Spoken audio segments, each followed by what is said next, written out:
Hi everyone. All right, so today I am driving to a specialist for Stella Luna. I'm not going to go in detail about everything we've been going through since November. This is now 5 months of ups and downs and not knowing what's going on with her, and some new things have developed. So what I'm going to do is just link the other videos. Okay, I know this is really annoying, but I got to film this and I don't have time. Anyway, I'm sorry about this. I'm gonna link the other videos in the description box of this video so that I don't have to go over all the backstory. But basically, there's been suspicion that she might have some dental issues for 5 months now. But I had taken her to a vet, she'd gotten a dental x-ray, and the vet that I took her to was confident that it wasn't dental and that we didn't need to do anything at that time, because the only symptom she really had that was constant was sneezing. We were suspicious that she might be having a sensitivity to the cleaning product that I was using, so I switched that. Like I said, I'll include all of those videos in the description box below. I'm not going to rehash all of that.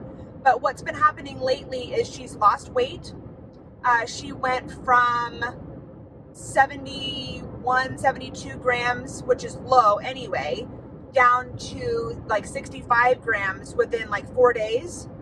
And so I've also been paying attention to her undercoat. Her undercoat has been kind of yellowy, but it was just on the border where it was like, well, maybe that's just, she's a creamino, so she always has a little bit of a reddish cream color to her anyway. So I just been keeping a close eye on that. She ended up getting really yellow, like almost like somebody took a highlighter and just painted her whole underbelly. And her cheek is always a little bit puffy looking, and she has a little bit of discharge off and on, kind of like she gets sleeps in her eye. So all these factors together, plus she consistently stopped eating her favorite foods, and she would only eat like liquid foods. So I put her on a liquid staple just for the time being. It's not a permanent staple, but just because she wasn't eating her other food. So she's been on a 2 parts green juice, 1 part vanilla boost. And so she's been doing that for a few days. She's been her weight went back up and kind of maintained it. Anyway, all that to say, I called both my vet that's an hour away and then this Pullman vet that is 3 hours away. And the Pullman vet could get me in earlier than the one that's closer to me. But even then, I'm choosing to go earlier before my actual appointment. I couldn't get her in for a real appointment for another week and a half. And since I made the appointment, her weight started to dip a little bit, and she is really, really stinky. Like, her undercoat has gotten significantly worse. Now it's more brown, orange, and she stinks. She smells like bad breath, which all of these are symptoms of a dental issue and an infection, possibly. So anyway, I'm taking a 3-hour drive down to Pullman. I called yesterday to make sure they were okay to see me and that she would get the best care, not just, life-saving care. And they were happy to have me come. They were super professional, super nice. This is the same place I was going to be taking Natiri. This is the vet I was on my way driving to, which I knew I probably wasn't going to make it there in time when she passed away, but I had to try. So I've been really, really happy with just the service of them over the phone, and from what I've heard, they're the best in the area. I could have taken her to the vet that was closer to me, but like I said, I couldn't get an appointment with them for quite a while.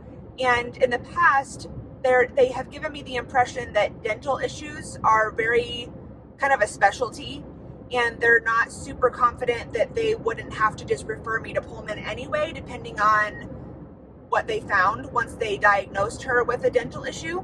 So yeah, that's what we're doing.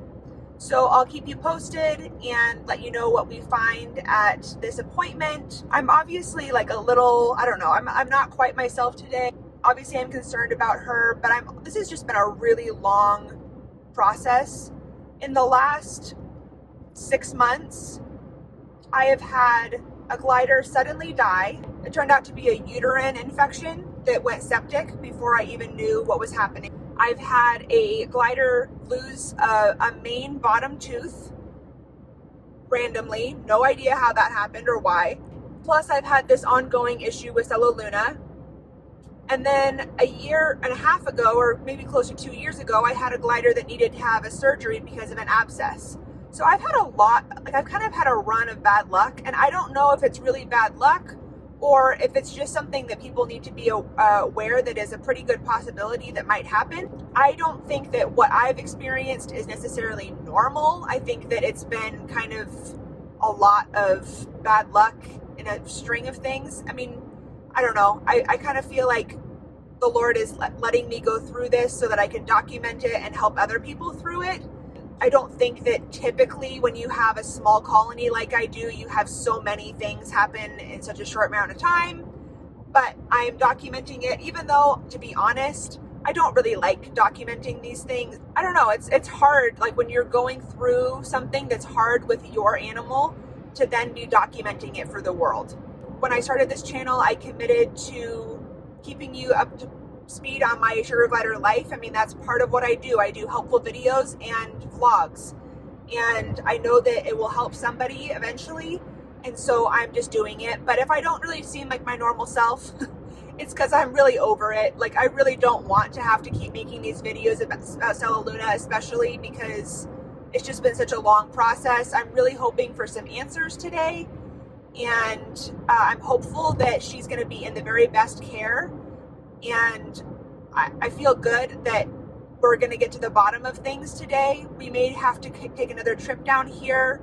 I don't know if they'll actually do an extraction if that's needed today. But anyway, I'll keep you up to speed. But just so you know, if you're looking into getting gliders, you need to have an emergency vet fund set aside, because I have spent more money on my gliders' vet bills in the last couple years than I have on any other pet in my life. I haven't kept track, but I would say in the last 2 years on vet bills alone. Oh, plus I got Pika, and she had medical concerns, so we had to do a bunch of testing on her because the person that I got her from said that they saw her have a couple seizures. I've never witnessed that. All the tests were inconclusive, which, I mean, I'm happy she doesn't have something major wrong with her, but that was a pretty penny. So, and I'm not complaining, I'm just telling you so that as you're researching and as you're trying to give your gliders the best care possible, you can seriously set some money aside, because just doing the math in my head, in the past 2 years with 4 gliders, I have spent, now one glider hasn't needed any medical care, but the other 3 that have, I have spent about $2,000 on vet bills. Just so you know, so you can be prepared and have some money set aside. Just know that it's just a matter of time, really, when you're going to have to take your glider to the vet. And you also should be taking your glider to the vet once a year to get fecals done anyway, and like a physical. So anyway, I'll keep you posted once we get there. Sorry about the lighting, and sorry about my stinky attitude. But I don't know. I'm just doing the best I can, you guys. All right, I'll talk to you soon. I'll keep you posted. Okay, so I just got off the phone with the doctor. I'm a little upset because, not because she's getting amazing care, and I'm so thankful that I brought her here.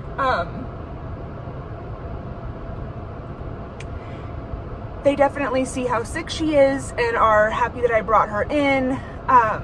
They want to stabilize her a little bit overnight, get some sub-Q fluids in her before they do her, put her under anesthesia tomorrow, and really get a good dental exam, possibly do some extractions, that kind of thing. So just the initial exam, they definitely see that she has some dental issues. They said that she has a lot of tartar on her bottom lower incisors, which is, I don't know, mind-blowing to me. I don't understand how that could happen so quickly, and I don't know. I'm just kind of mind blown as far as that. I assumed it was something like upper right, not bottom lower. If they have to remove the bottom lower incisors, that's a huge deal. And I would have definitely had to bring her here anyway, even if I brought her to my vet that was closer. I'm so glad that I brought her today. So anyway, they're gonna keep her overnight, which I'm devastated about because I didn't think that that was gonna happen. Otherwise, I would have brought her more things from home that smell like her. I brought a pouch, thankfully. This smells like her. But she's not gonna have anything that smells like her or anything. Which is really sad to me. I'm just kicking myself for not thinking about that. And if I wasn't 3 hours away, you better believe I'd be going home to get her more stuff. They had to talk to me about, you know, if her heart stops during anesthesia, what to do, and I'm just really a mess right now. Anyway, so I'll let you know tomorrow when I hear from them on what's going to happen with her and how long they're going to have to keep her here for. I might not be able to, today's Tuesday, I might not be able to come back and get her until Thursday because they probably won't even get to her until Wednesday afternoon, and it's 3 hours away. Anyway, we'll see what happens. I'll keep you posted. This really sucks.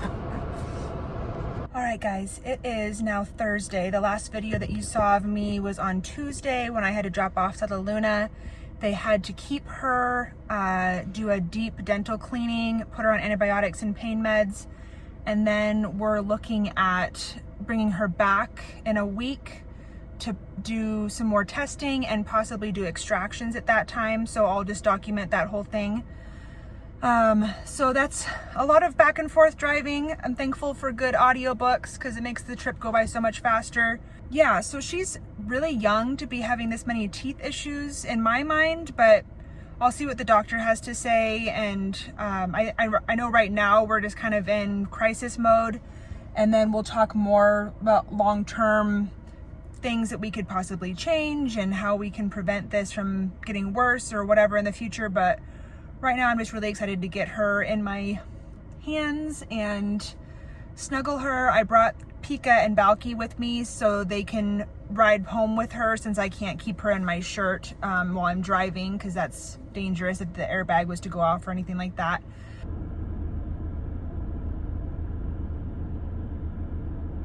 Oh.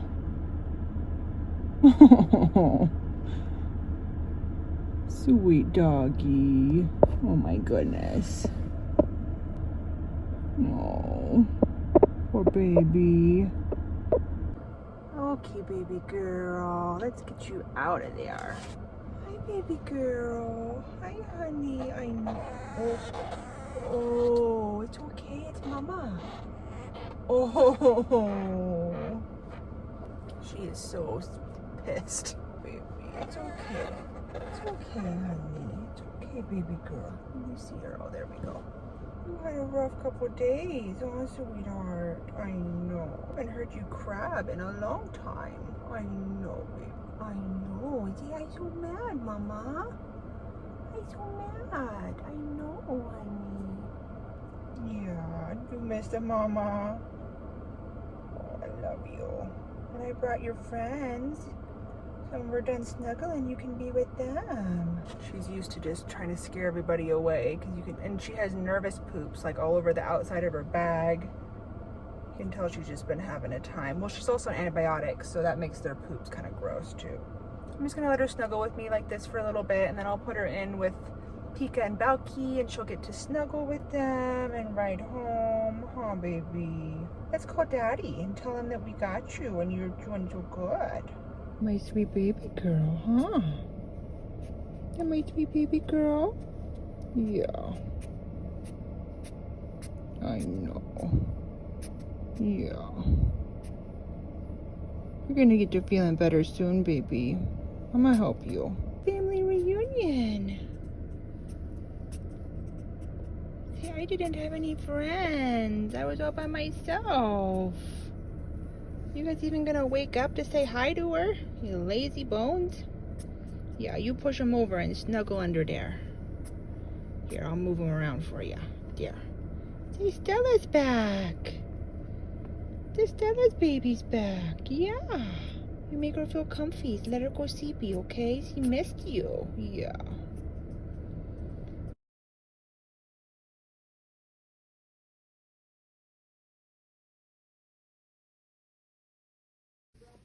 Stella was super snuggly when she got home. This is a couple days after she got home. And actually, through this whole thing, it's really helped our bond. And she's even more snuggly. She loves sleeping in my hand now.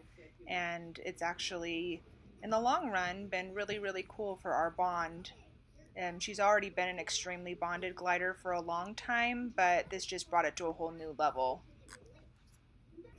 Baby's not alien.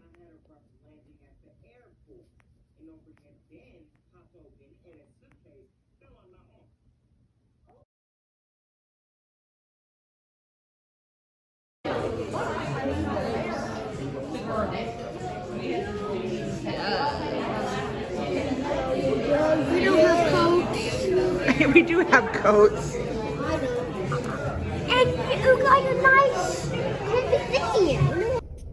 Okay, update on Stella Luna. So this is a week after you saw the last video. We've been hanging out in Pullman today while Stella Luna had her vet appointment this morning.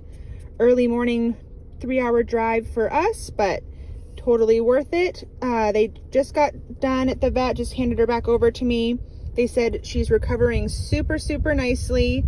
Doesn't have any long-term concerns, no teeth that we need to keep an eye on. She looks great and she's responding to the antibiotics really well. No need for any extractions or overnight stay or anything like that.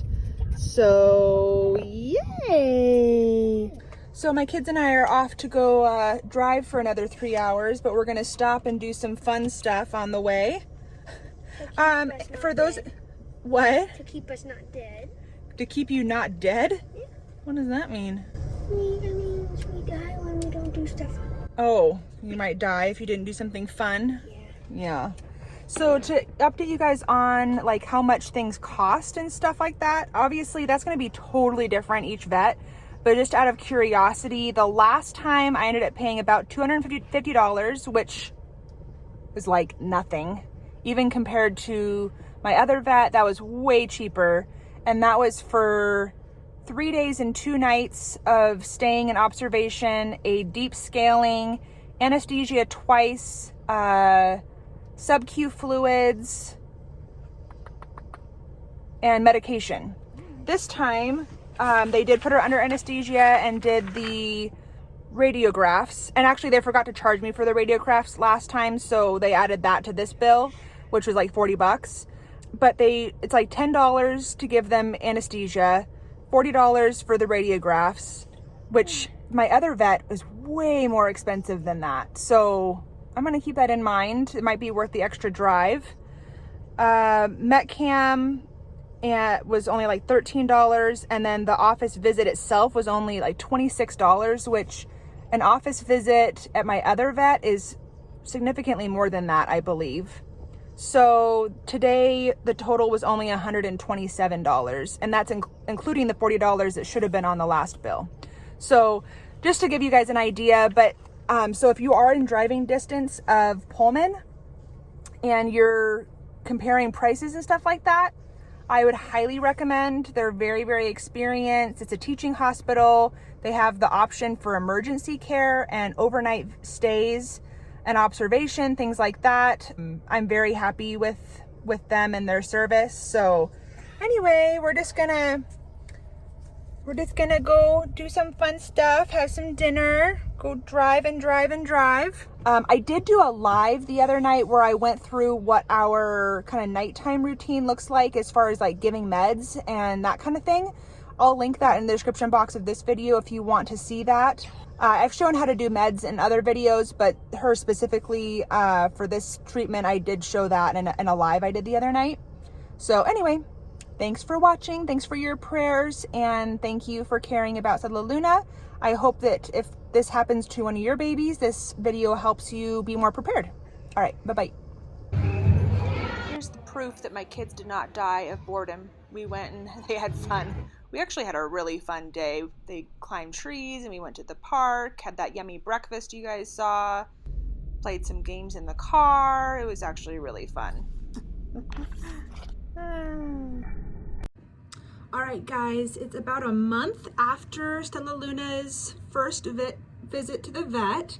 I just wanted you to see how good she looks. She hardly smells at all anymore. She's very active, as you can see. Anyway, her undercoat is still a little stained, but it's not crusty, and she doesn't stink, and she's eating really good, and